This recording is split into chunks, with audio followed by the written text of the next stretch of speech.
Hey, if you're new here, please make sure you subscribe so that you're not missing out any other video.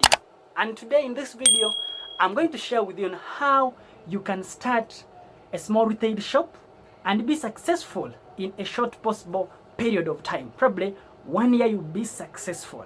And these are the following tips that I'm very sure that when you just watch this video, they are going to help you, be successful.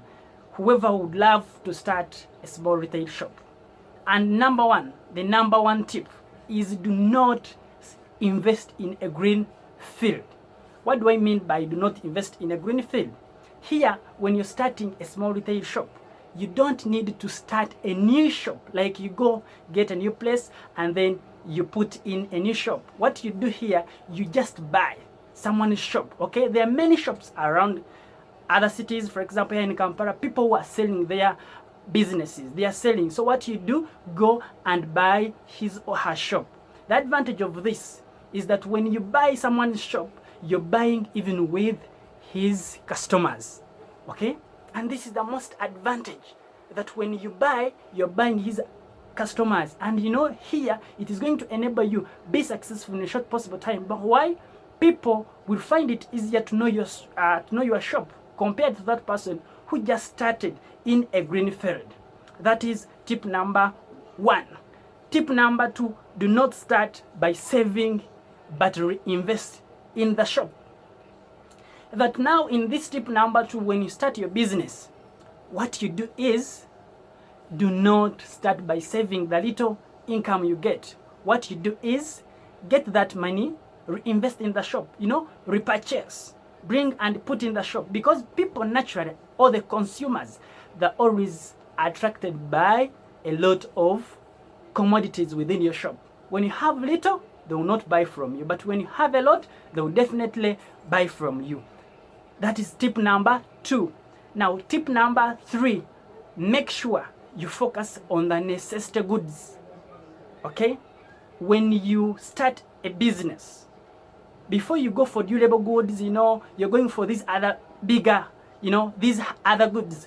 First, focus on necessity goods. What do I mean by necessity goods? These are the goods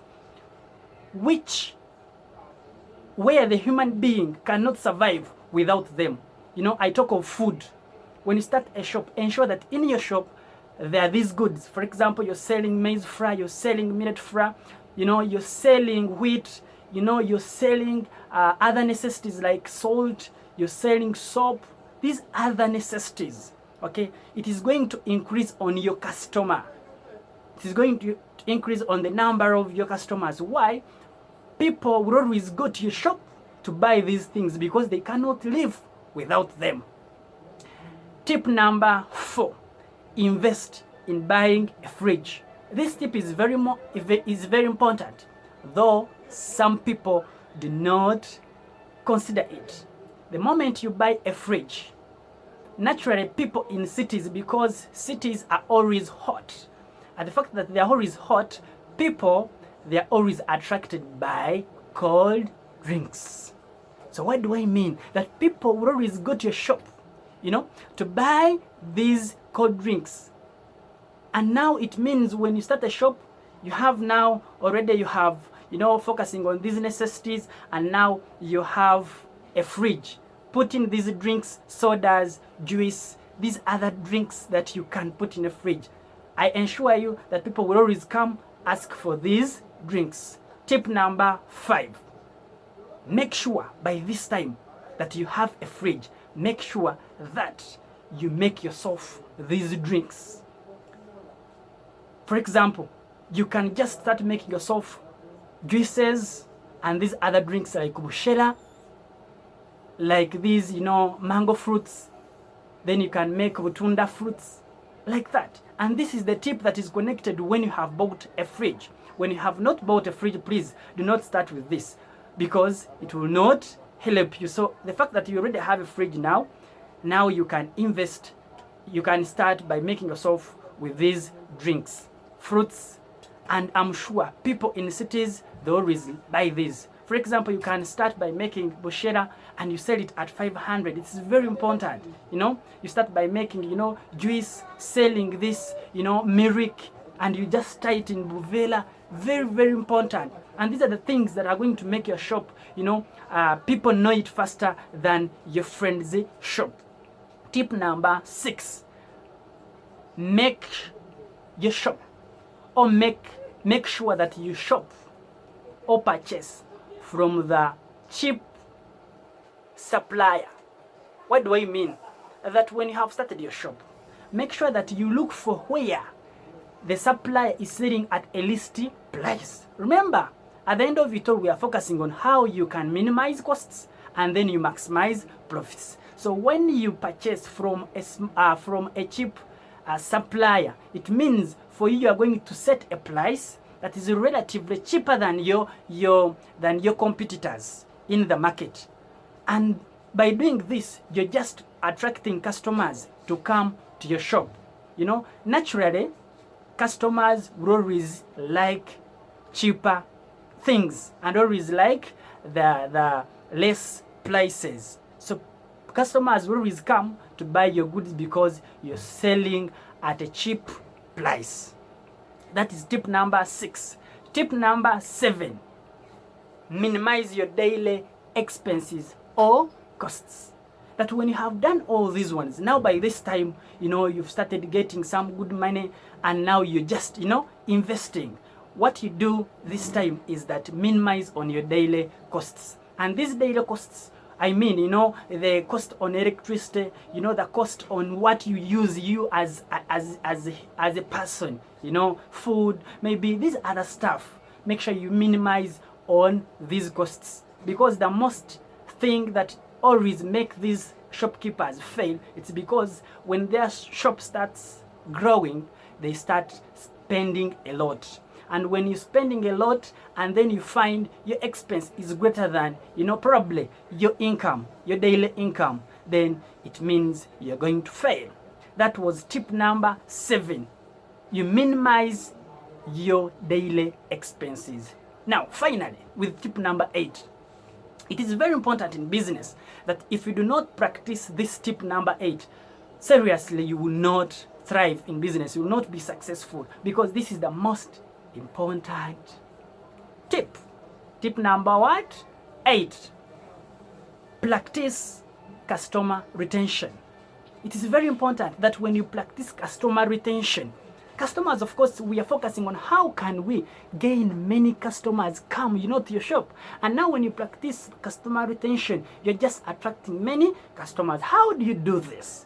You do customer retention, for example, you know, by recalling your customers by their names. What do I mean? Just you call your customers by their names. For example, you're serving them. Just you need to, you know, remember their names and then call them. Customers always love that, always like that, you know, to be called by their names. For example, you say, "Hey Jen, hey James, thank you for coming." You know, just by just calling their names, it always let them come back to buy from you. Then you need to offer some what we call after sale bonuses. Like someone has just bought a lot of things or a bulk of things. What you do this time, you just give him some extra, okay, as part of bonus. Customers will always love that, and they will always come back to check on you and buy from you. Another element of customer retention here, we have what you call reward your customers, okay?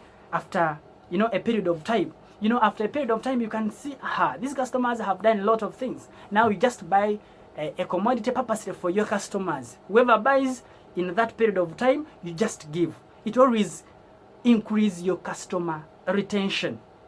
Then finally, on customer retention, do what we call use a convincing tongue. Okay? A convincing tongue, it is the only key, actually, as I can say, to keep you in business. The moment you be rude in a business, no wonder in a retail shop business, you will not succeed. Customers always want to be called with a sweet tongue. Okay, you can say, someone has bought from you, and you can say, thank you, Jane. Thank you, my darling. Thank you, dear. Such customers, you know, when they hear such words, they always love that. You know, they will like that, and they will have to come back from you. They will always come and buy from you. And then finally, for any shop or retail shop, any retail shop to thrive, you need to ensure, this is the secret. This is the secret to make you successful in this business. For any retail shop, you need to ensure that you minimize debts. That when you're in your shop, what you need to do is ensure that you're minimizing your debts. People always want to get debts from you, okay, all the time. They can't pick things and they're like, oh, I'm just bring them back, you know, in 1 day. What? 2 days, what? This will lead to your failure, because the moment you give too many debts within your business, eventually you lack money to go and purchase more of the products to put in your shop, and this will eventually cause the downfall of your shop. You get the point? So make sure you minimize what? You minimize debts, and this is going to help you successful. And when you have grown a very bigger shop, okay, what you need to do finally, you need to ensure that you put measures in place to make sure they control or guard your shop, because the shop is going to grow very bigger and bigger and bigger. What you can do, you can even employ someone who can run it with you, because it will be very bigger that you cannot run it yourself. And when you do that, please invest in CCTV cameras. Like as you can see here, this CCTV camera, it is within the shop behind here, and it is very good because all the time, if I am not there or if someone is not there, I'm sure this employee can never do anything in contrary with what he or she is supposed to do, because CCTV cameras are there. They're just guarding for you. They're managing for you. So make sure when your shop goes bigger and bigger, invest in the cameras, which are going to help you, you know, do it for you even when you're not there. With these 8 tips that I've shared with you, they're going to enable you start your own shop and be successful in a short possible period of time. Please, thank you for watching, but do not forget to subscribe to my YouTube channel, Mwalimu Bafaki, and you can also find me on Bafaki Longino to other channels like Facebook, Twitter, Instagram, and others. Thank you for watching.